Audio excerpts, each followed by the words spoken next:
ಕಡಲೆಬೇಳೆ ಈ ರೀತಿಯಲ್ಲಿ ಬೆಂದಿದೆ. ಸಾಕಾಗುತ್ತೆ ಒಂದು 70%. ಹೇಳಬೇಕಂದ್ರೆ ಒಬ್ಬಟ್ಟಿಗೆ ನಾವು ಯಾವ ಥರ ಬೇಯಿಸ್ಕೊಳ್ತೀವಿ ಕಡಲೆಬೇಳೆನ ಅಷ್ಟಾದರೆ ಸಾಕು. ನಮಸ್ತೆ ಎಲ್ಲರಿಗೂ, ಎಲ್ಲರನ್ನೂ ಸುಸಿ ಸೀಸನ್ಗೆ ಸ್ವಾಗತ ಮಾಡಿಕೊಂಡು ನಾನಿವತ್ತು ಅದ್ಭುತವಾದ ರೆಸಿಪಿ ಮಾಡ್ತಾ ಇದ್ದೀನಿ. ಬನ್ನಿ ಹೇಗೆ ಮಾಡೋದು ನೋಡೋಣ. ಇವತ್ತು ಸೂಪರ್ ಆದ ಒಂದು ಪಾಯಸ ಮಾಡ್ಕೊಳ್ಳೋಣ. ಅದೇನಪ್ಪ ಅಂದರೆ ಹೆಸರು ಬೇಳೆ ಮತ್ತು ಕಡಲೆಬೇಳೆ ಎರಡು ಸೇರಿಸಿ ಮಾಡ್ಕೊಳ್ಳುವಂಥದ್ದು. ಎರಡು ಒಟ್ಟಿಗೆ ಬೇಯಿಸ್ಕೊಳ್ಳಲ್ಲ, ಸಪ್ರೇಟಾಗಿ ಬೇಯಿಸ್ಕೊಳ್ಬೇಕು. ಹೆಸರು ಬೇಳೆನ ಒಂದು 100 ಗ್ರಾಮಷ್ಟು ತೊಗೊಂಡಿದ್ದೀನಿ. ಒಂದು ಕುಕ್ಕರಿಗೆ ಹಾಕ್ಕೊಂಡು ಹುರ್ಕೊಳ್ಳೋಣ. ಸ್ವಲ್ಪ ಹೆಸರು ಬೇಳೆನ ಈ ರೀತಿಯಲ್ಲಿ ಒಂದು 5 ನಿಮಿಷ ಹುರ್ಕೊಂಡ್ರೆ ಸಾಕು. ಇದನ್ನು ಇವಾಗ ತೊಳ್ಕೊಂಡು ಆಮೇಲೆ 2 ವಿಷಲ್ ಮಾಡ್ಕೊಳ್ಳೋಣ. ಒಂದು 2 ಕಪ್ ನೀರು ಹಾಕ್ಕೊಳ್ಳೋಣ. ಹೆಸರುಬೇಳೆ ಬೇಯುವಷ್ಟು. 1 ಚಮಚ ತುಪ್ಪ ಹಾಕ್ಕೊಳ್ತಾ ಇದ್ದೀನಿ. ಒಂದು 2 ಕಲ್ಲುಪ್ಪು ಕೂಡ ಹಾಕ್ಕೊಳ್ತಾ ಇದ್ದೀನಿ. ಯಾವುದೇ ಸ್ವೀಟಿಗೆ ಸ್ವಲ್ಪ ಉಪ್ಪು ಹಾಕಿದರೆ ತುಂಬ ಚೆನ್ನಾಗಿರುತ್ತೆ. ಉಪ್ಪು ಹಾಕ್ಕೊಂಡು ಬೇಯಿಸ್ಕೊಳ್ಳೋಣ.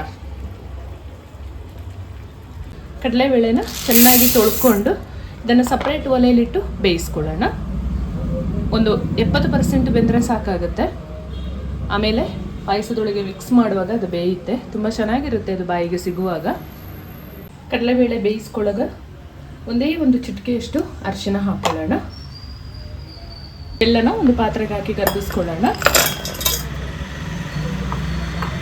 ನಿಮ್ಮ ರುಚಿಗೆ ಅನುಗುಣವಾಗಿ ನೀವು ಬೆಲ್ಲ ತೊಗೊಳ್ಳಿ. ನಾನು 1 ಕಪ್ ಅಷ್ಟು ತೊಗೊಂಡಿದ್ದೀನಿ. ಇಲ್ಲೊಂದು ಮಿಕ್ಸಿ ಜಾರ್ ತೊಗೊಂಡು 2 ಏಲಕ್ಕಿನ ಸೇರಿಸ್ಕೊಳ್ತೀನಿ. ಕಟ್ ಮಾಡಿ ಇಟ್ಕೊಂಡ ತೆಂಗಿನಕಾಯಿಯನ್ನು ನೈಸಾಗಿ ರುಬ್ಕೋಬೇಕು.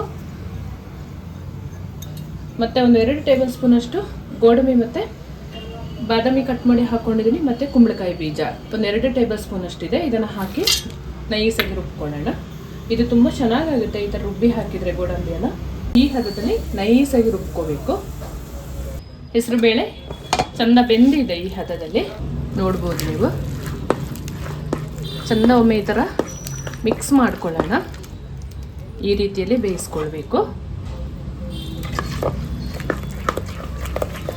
1-2 ಸರಿ ತಿರುಗಿಸ್ಕೊಳ್ಳೋ ಅವಶ್ಯದಲ್ಲಿ ಎಲ್ಲ ಸ್ಮ್ಯಾಶ್ ಆಗುತ್ತೆ. ಕಡಲೆಬೇಳೆ ಈ ರೀತಿಯಲ್ಲಿ ಬೆಂದಿದೆ.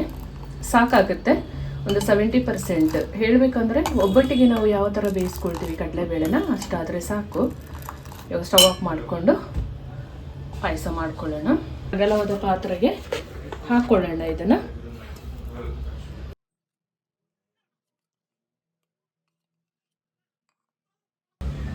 ಬೆಲ್ಲ ಕರಗಿಸ್ಕೊಂಡಿದ್ವಲ್ಲ ಆ ನೀರನ್ನು ಕೂಡ ಸೇರಿಸ್ಕೊಳ್ಳೋಣ.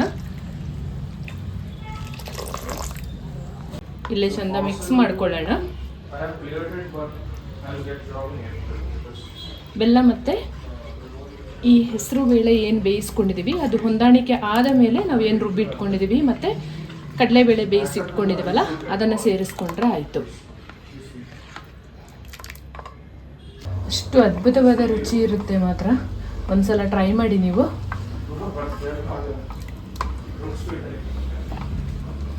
ರುಬ್ಬಿಟ್ಕೊಂಡ ತೆಂಗಿನಕಾಯಿ ಡ್ರೈ ಫ್ರೂಟ್ಸನ್ನು ಹಾಕ್ಕೊಳ್ಳೋಣ. ಚೆಂದ ಒಮ್ಮೆ ಮಿಕ್ಸ್ ಮಾಡ್ಕೋಬೇಕು. ಬೇಯಿಸಿಟ್ಕೊಂಡ ಕಡಲೆಬೇಳೆನ ಹಾಕ್ಕೊಳ್ಳೋಣ. ಚೆಂದ ಮಿಕ್ಸ್ ಮಾಡಿಕೊಂಡು ಒಂದು 5 ನಿಮಿಷ ಮಿಕ್ಸ್ ಆದರೆ ಸಾಕು. ಫೈನಲಾಗಿ ಡ್ರೈ ಫ್ರೂಟ್ಸನ್ನು ತುಪ್ಪದಲ್ಲಿ ಹುರಿದು ಹಾಕ್ಕೊಳ್ಳೋಣ ಪಾಯಸದ ತಲೆ ಮೇಲೆ. ಪಾಯಸ ಈ ಹದದಲ್ಲಿ ಚೆನ್ನಾಗಿ ಕುದೀತಿರುವಾಗ ತುಪ್ಪ ಮತ್ತು ಡ್ರೈ ಫ್ರೂಟ್ಸನ್ನು ಹಾಕ್ಕೊಳ್ಳೋಣ. ಚೆಂದ ಒಮ್ಮೆ ಮಿಕ್ಸ್ ಮಾಡಿಕೊಂಡು ಸ್ಟವ್ ಆಫ್ ಮಾಡಿಕೊಂಡ್ರೆ ರುಚಿಯಾದ ಪಾಯಸ ರೆಡಿಯಾಗುತ್ತೆ. ನೋಡಿ, ಈ ಹದದಲ್ಲಿ ರೆಡಿ ಮಾಡ್ಕೋಬೇಕು. ಇದು ತಣ್ಣಗಾದ್ಮೇಲೆ ಸ್ವಲ್ಪ ಗಟ್ಟಿಯಾಗುತ್ತೆ. ತುಂಬ ರುಚಿ ಇರುತ್ತೆ. ಈ ಥರ ಒಮ್ಮೆ ನೀವು ಪಾಯಸ ಮಾಡಿ ನೋಡಿ. ಫಸ್ಟ್ ಟೈಮ್ ನನ್ನ ಚಾನಲ್ಗೆ ವಿಸಿಟ್ ಮಾಡಿದರೆ ದಯಮಾಡಿ ಸಬ್ಸ್ಕ್ರೈಬ್ ಮಾಡ್ಕೊಳ್ಳಿ. ಹಾಗೂ ಈ ಒಂದು ರೆಸಿಪಿ ಮಾಡಿ ನಿಮಗೆ ಇಷ್ಟ ಆದಲ್ಲಿ ನಿಮ್ಮ ಅಮೂಲ್ಯವಾದ ಕಮೆಂಟ್ನೊಂದಿಗೆ ತಿಳಿಸೋದನ್ನು ಮರಿಬೇಡಿ. ಬನ್ನಿ ಇವಾಗ ಟೇಸ್ಟ್ ಮಾಡೋಣ. ದಿನಾಲು ಒಂದೇ ಥರ ಪಾಯಸದಿಂದ ಬೇಜಾರಾಗಿದ್ದರೆ ಈ ಥರ ಪಾಯಸ ಒಮ್ಮೆ ಟ್ರೈ ಮಾಡಿ. ತಿನ್ನುವಾಗ ಈ ಕಡಲೆಬೇಳೆ ಬಾಯಿಗೆ ಸಿಗುವಾಗ ತುಂಬ ಚೆನ್ನಾಗಿ ಅನಿಸುತ್ತೆ. ಇದು ನಮ್ಮ ಮನೆಯಲ್ಲಿ ಎಲ್ರಿಗೂ ಇಷ್ಟ ಆಗುತ್ತೆ ಈ ಥರ ಪಾಯಸ. ಅದ್ಭುತವಾದ ಪಾಯಸ ಈ ರೀತಿಯಲ್ಲಿ ರೆಡಿ ಮಾಡಿಕೊಂಡ್ರೆ ಹಬ್ಬ ಹರಿದಿನದಲ್ಲೆಲ್ಲ ತಿನ್ನೋಕ್ಕೆ ತುಂಬ ಚೆನ್ನಾಗಿರುತ್ತೆ. ಒಂದು ಸಲ ಟ್ರೈ ಮಾಡಿ ನೀವು.